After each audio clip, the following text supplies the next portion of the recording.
Hello Chibsers, it's me Gav and welcome to another one of my videos. Today we have, I was going to call it an unboxing, but I've already unboxed it, made a complete stuff up of the video, so there's nothing particularly in sequence here. It's a classic Gav video really, isn't it? Lots of rambling, another classic Gav video. I just wanted to show you my project that I'm going to be starting. This is a model kit project, which hopefully you'd have seen the thumbnail. Then again, I stuffed those up as well, so you might have bypassed that. This is the next modelling project I'm going to be doing. It's a very long-term modelling project, as you'll see in a minute. I've been thoroughly enjoying that 1 in 72 scale. Was it 1 in 76? I think it's 72, it might be 76. I have no idea. The T28 anyway.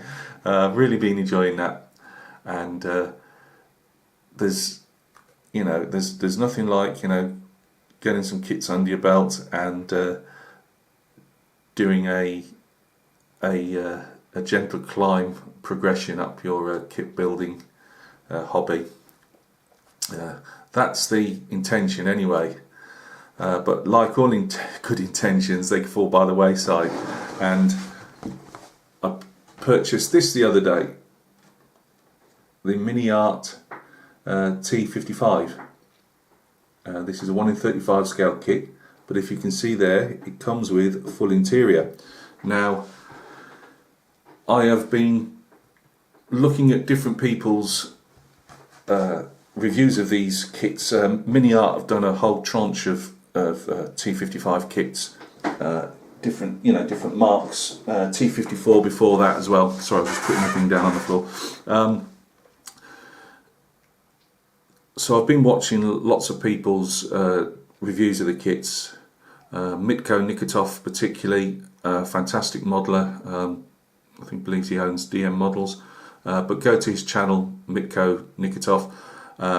He does some cracking reviews, and he does a lot of the MiniArt reviews for them, and he's always honest. And one of his honest assessments was newbies, new modelers, returning modelers, don't touch these kits, not the full interior ones. MiniArt do what I would call a shell tank, so obviously a normal, what I would call Tamiya type tank without the full interior in, and you can pick. This one cost me £31 off eBay, I believe from a modelling shop, which I was going to actually, yeah, here we are. Creative Models Limited, that's who I bought mine off. I say that because they get great service, dispatched, nice decent box, protecting it as well. So I bought mine off the internet. It was around £31, it might have been 40 pence over, something like that. But you can also pick just an outside version of it for around about £26, I believe. So Greg of Greg's Models, you said you fancied a different tank to have a go at, and I might suggest, as I said to you on a comment, MiniArt definitely. You can't fault them for price, and you can't fault them for the details that they put on and the crispness of the mouldings. Again, just go and check out Mitko's channel, and he's got lots of their products on there. Not just theirs, everybody else's as well. But he does some fine reviews for MiniArt. So having said all that, why would a newcomer or a returning model of 30 odd years, why would I pick a full interior when I've done I've done a Starfighter jet, which was just went wrong from start to finish, and I've done this little T28 tank.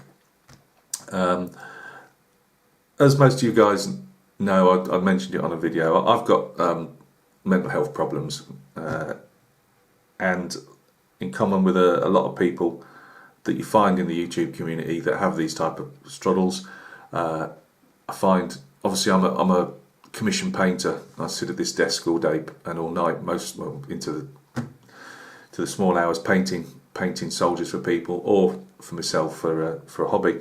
And I find that it is really helpful to me, really relaxing. Now, you could say, why a full interior tank with this literally has it has a total of 1,304 parts, 1,111 plastic parts, 167 photo etch parts and 26 clear plastic parts, and a decal sheet with 9 variants. Why would you torture yourself doing that? Well, for a start, I've got a tortured brain already, so it's not going to make me, that's not going to push me over the edge because I'm already there. I just find it really therapeutic. I don't care if there's 1,000 odd parts in there. I don't care if it takes me 2 years to stick the thing together. I'll just learn as I go, painting wise, weathering wise. I'm not fussed if you can't see anything that's once it's been put together. I know it's in there, and hopefully you guys, because yes, there's going to be build vlogs going on for years. We'll all be in nursing homes by the time this is finished, with beards down to our ankles, but and being fed mush probably, and pushed around in chairs and all the rest of it out into the sunshine, all them type of things that you think of people in nursing homes. You know, we're going to take this journey together. If anybody out there wants to join me in building the T55 or T54 MiniArt, have a whole series of these tanks, feel free. Drop me a comment and join in. We'll all grow old together. The only problem is with these type of body builds is this one will be that long. I can see everybody forgetting about it, you know, before it gets finished. But yeah, for me, I'll just enjoy it, you know. Just if it's half an hour or an hour, sticking a couple of bits together. Then the next night, sorry, that's my phone. The next night, you know, painting. Next night, weathering a bit, because you have to do these in sub-assemblies. They're obviously so compact. So that's my reason for doing it. I'm not being big-headed. I absolutely know and understand this is going to be a mega challenge for me. Didn't President Kennedy say something about we go to the moon not because it's easy, because it's hard? I can't remember the whole thing, but you get the picture.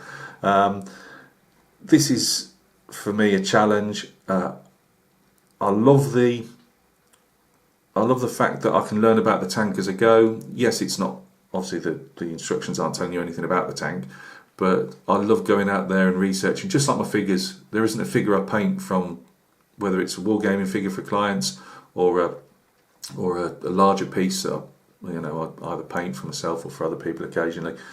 I go out there and do the research. It doesn't matter what it is. I just enjoy reading up and looking and delving about and finding out about the subject. So it's all part of the pleasure of building this kit, hopefully. So yes, I can understand there's a lot of guys now screaming at the video saying you must, well, I'm going to say you must be mad. But you know, I am honestly not being big-headed, whatever. If it really comes down to it that I get so hacked off with this, I can build it as an outside tank, if that makes sense. You know, if I really, for the price of between £5 and £7 difference between the non-interior to the interior tank, if it's just down to cost, which it always is with me, unfortunately, it's not a huge loss, if you understand me. So no, just stick with these videos. There'll be, I don't know how I stick a lot of videos up. I might be sticking one up a week, two up a week, or every 3 or 4 weeks. And as I get longer into the build and it gets harder, could be months in between. But look out for the T55 builds. They'll be coming up as a vlog, as usual, just rambling away as I am now. Now, I've got the camera set. Well, I've got the little overhead thing set up for the camera. So we'll go down. I'll have a quick run through for the second time of these instructions. This is no review. As I say, I'm not in no way am I competent enough to give a review on the plastic, as in what it looks like and things like that. You literally, it's a shame now I've got everything out the bag. You literally get a solid box, and it's like a house brick, the weight of it, a solid box of plastic. There isn't an inch to spare in the box itself. So I just thought the eye candy side of it, show you the artwork for the different paint. To be honest with you, in this particular build, if you're going to follow MiniArt's painting guides, they're all green. Obviously, if you go down the road of different countries, you could change that if you wanted to do so. And MiniArt do a load of other T55s of different countries and different camouflage schemes. But these are the basic green ones, which is fine by me. I wanted to do a Soviet one anyway, so I knew I was going to be painting green. So let's go down. I'll flick through the instructions. By looking at the instructions, you'll get to see how complex the thing is.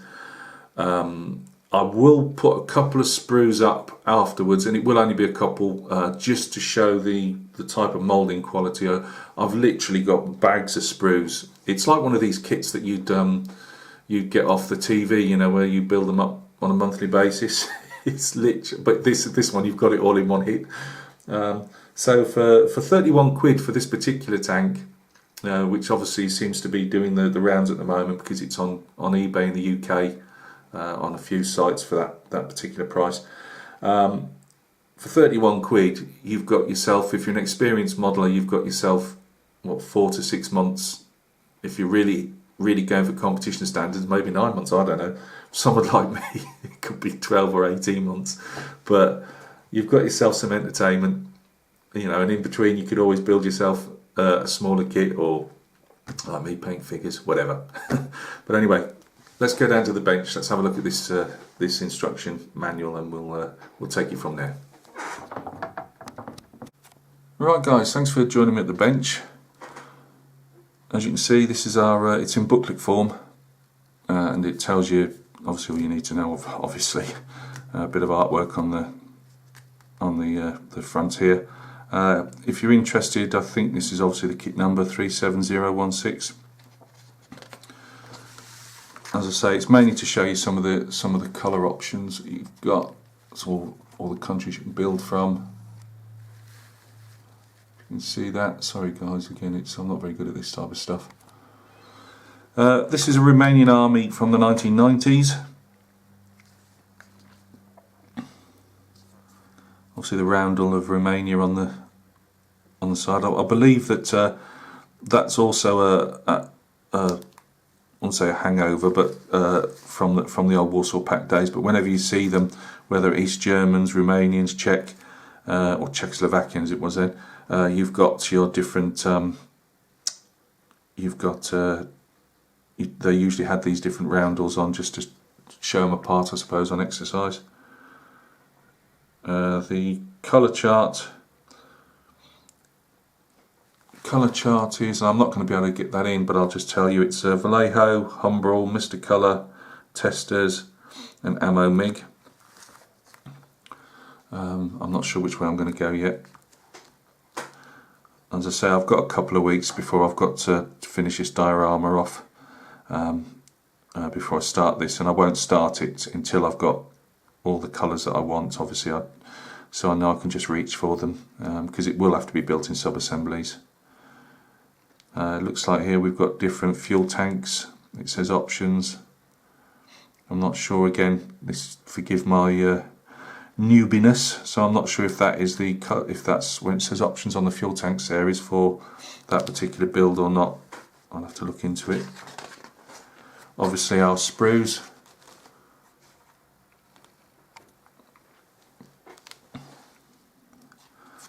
Showing you the photo etch and obviously all the numbers and things on the decal sheets.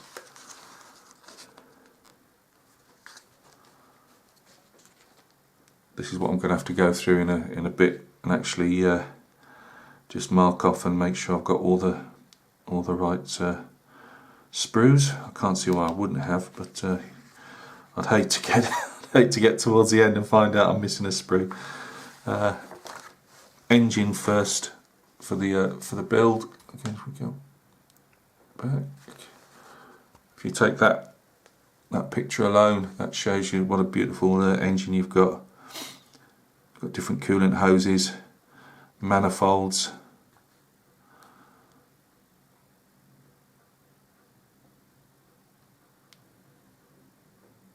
Now that's great.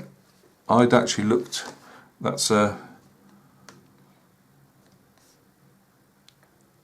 is it part of the manifold or the cooling? I'm not sure, but whatever that is, that when I looked at it I thought, oh, it's got a mould line down the back, and they're quite renowned for not having a lot, and it turns out it's not a mould line. It's actually part of the moulding process, the actual piece itself.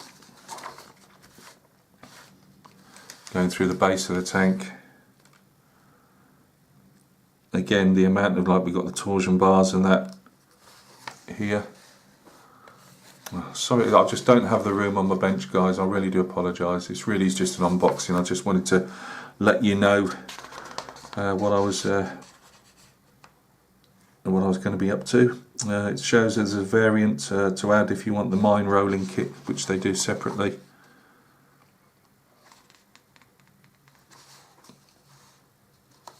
We've got here turret floor going in.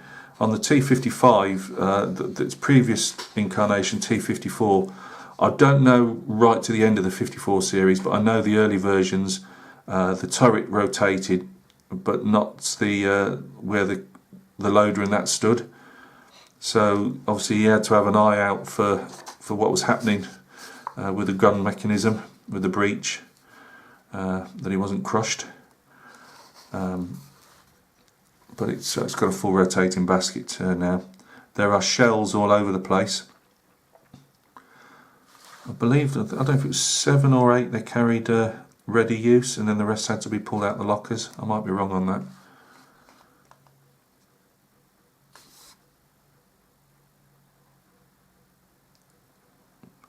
Lots of stuff going into the driver's compartment.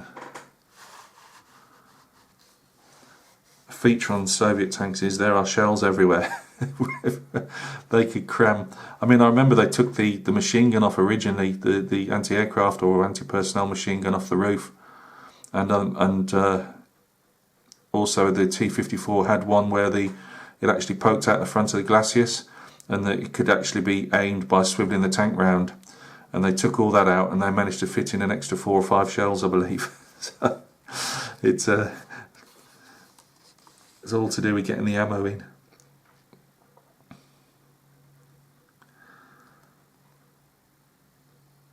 I'm hoping out there somewhere there's an exploded diagram of naming all the parts inside the actual hull. I've seen bits on YouTube videos and things, but I can't find anything at the moment that actually tells me what. I'd love to know as I'm building this what all the little parts do.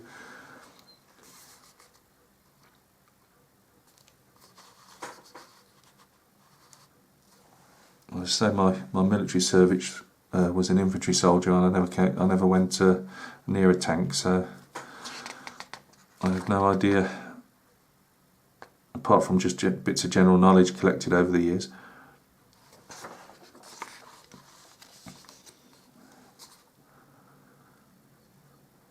Now this, if you can notice, is going to be, obviously because you're building up the sub-assemblies and bits attached to them and whatever, you are building the sides of the tank, you know, rather than a complete tub. I mean, to give you an idea again, I mean, look at that, what's gone inside that tank. Sausage fingers like me, it's going to be a marvel getting everything in.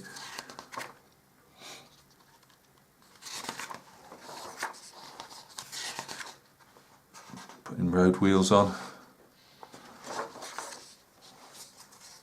As I say, for me, it really is just a case of, it's I suppose you can call it therapy. I know people think, well, it'll just make you worse, but I'm just really looking forward to it. I've gone in this with my eyes open. You know, as I say, I'm genuinely not got pride here or big-headedness. I absolutely understand it's going to be a real challenge. But I could make.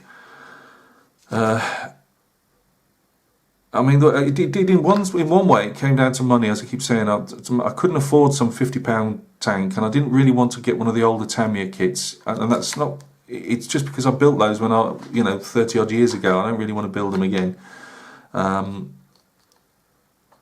These guys, I I just think, you know, for £5 difference, I'm genuinely not bothered about building, you know, one a month or one every 6 weeks or so, because I'm just coming at it at a different angle. You know, it's for me, it's just enjoying putting bits together, you know, and weathering them, and again knowing that I'm going to hopefully like put a, you know, a build, not only do these build vlogs, but I'd like to do obviously photographs and that, and build a little booklet up of how I've gone, he says, and I, you know, just know that's going to change. I mean, we've even got a shell in the breech here. Well, it looks that way anyway.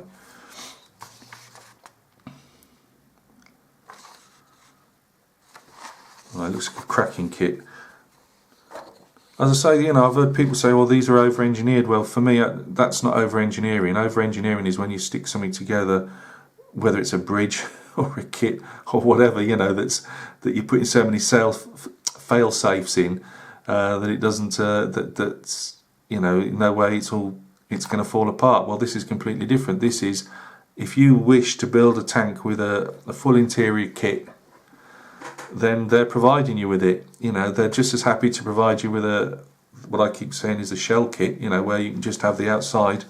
You know, if it's just a, you know, you want a month-long build, and you know, you're really into your painting and weathering and maybe a dio and stuff, then obviously that's the way to go.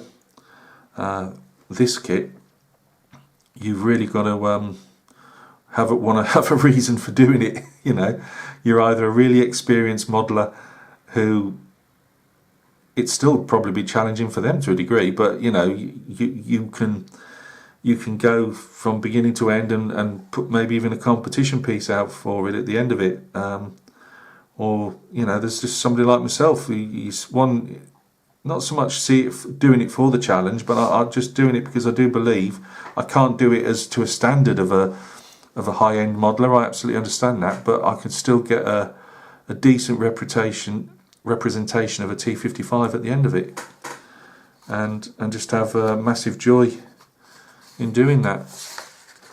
So there's our turret going together. Lots of photo etch everywhere. I would imagine when you get to this piece, when you're putting the tarps on and bits and pieces at the end, it's like you've just run a marathon and you're into the last mile, and it's all downhill. And then we're going to get to our colours again. So we've got Soviet military parade, 1960s and 70s. Obviously with all the whited out parade bits. This guy here is Somali Army from the Ogaden War in 1977. This is the one I will probably be doing, which is Marine Infantry of the Soviet Navy, 1970s, famous Black Death. I saw these, which is why I've always had a liking for the T54, 55, 62. Growing up in the late 70s and obviously through the 80s, before the fall of the Berlin Wall and you know, the breakup of the Warsaw Pact and that, you'd often see these guys on exercises. Obviously, whether they I can't remember. They obviously either released the footage or let the Western journalists, you know, watch them. And you quite often see these guys clattering up the beach with naval infantry around them.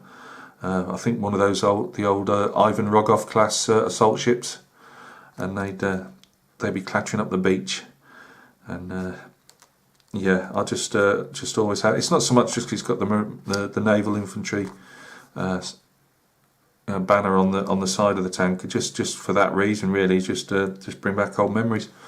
So I'll probably do that one, or you could do the Soviet Army, a generalised one from the 60s and 70s. We've got Hungarian People's Army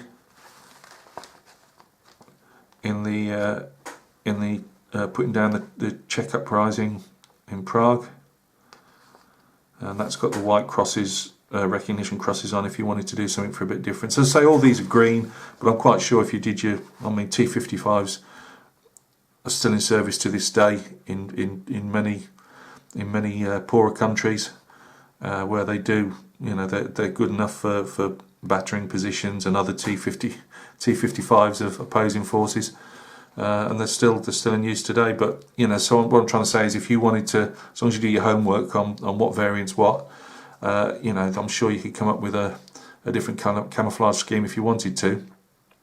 But as I say, for me, I've always wanted to build this as a Soviet tank, so, or at least one from the Warsaw Pact. So it's always going to be green. This is the other naval infantry one. You know, couple of slight variants, but nothing of any degree. And that's for the 55th Marine Infantry Division in the Pacific Fleet, the Soviet Navy, and it's in Ethiopia in 1980. I don't know if that's an exercise or if they were training or what, but anyway, we've got the Army, Yugoslav People's Army of the 1980s,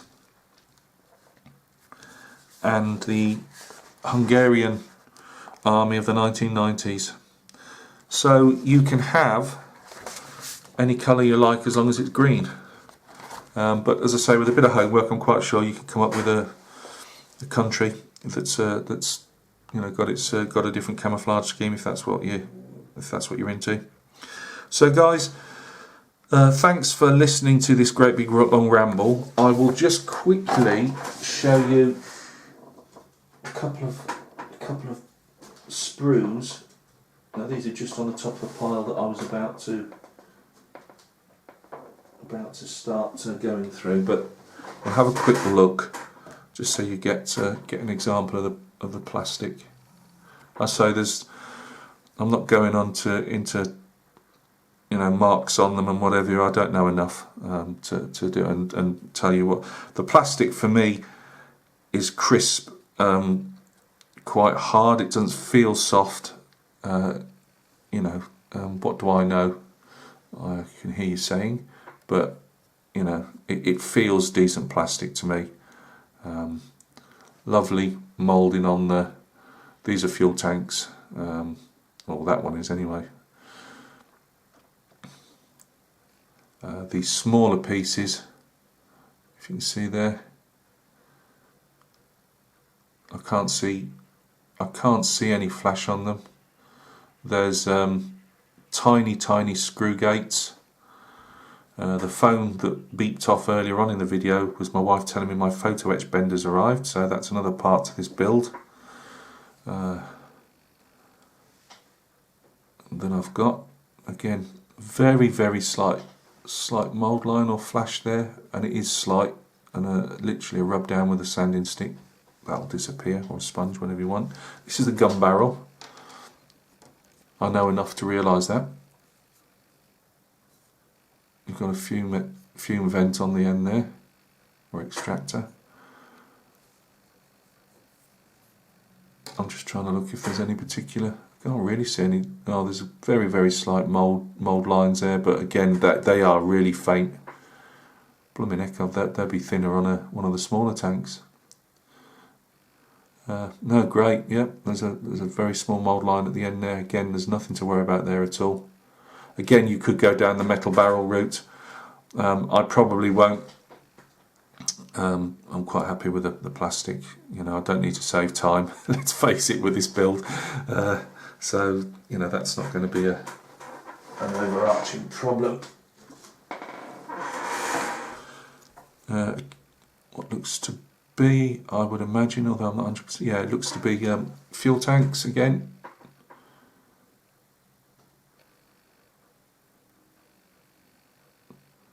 Just giving you the look there, that's just a small sprue, but again you'll see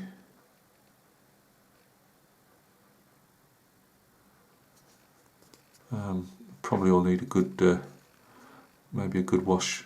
I mean, I can't see that much release agent on them at all, to be honest with you, but I'm probably going to take no chances.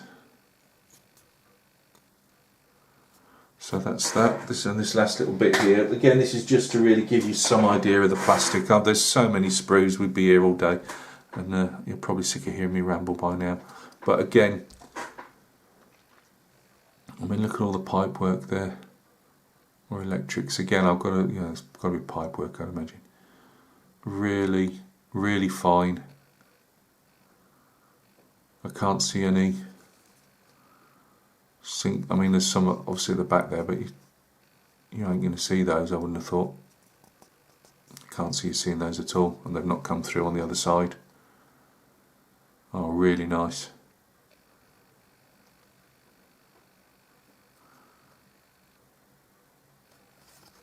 Top of the turret here around the capilla.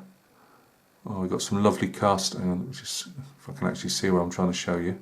Come on, Gav, get it in the camera angle. There we go.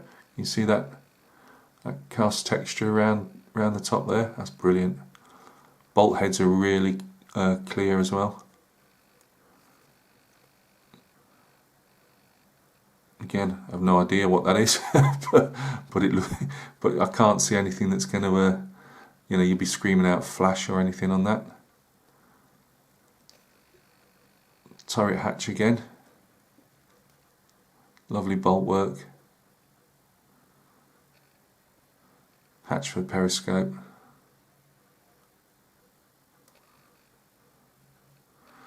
So guys, let's just get the box up again so we've got something to look at while I'm talking. Thank you very, very much for stopping by and listening to this huge ramble. So this is Gav's next project. Can't even get it all in shot.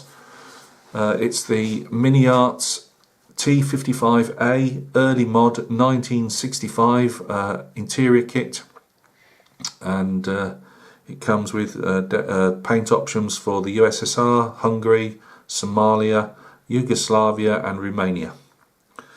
So this is coming up in the next 2 to 3 weeks probably. We'll say a month just to cover myself. It'll be done in my usual vlog form, so rambling and out of shot and out of focus bits of plastic. But for anybody who's interested, it's something to follow along. And this will be a long-term project. It'll just, it's just going to be fun, hopefully. I would strongly recommend this kit to anybody from what I can see. Obviously I haven't built it, but just by looking at it and what everybody said about the different range of T55s and T54s that MiniArt produce. They also do some World War II Russian and German lorries and tanks and bits and pieces. So please go and check them out. Give them some support if you can. If you do fancy building one of these along with me, and you want to grow old together, because it's going to take a while, feel free. But no, thoroughly going to enjoy this, and hopefully you'll enjoy the progress that's made with it over the next 12 months. So take care of yourselves, guys. Thank you very much for stopping by and taking a look. And as always, we will catch each other on another video. Cheers.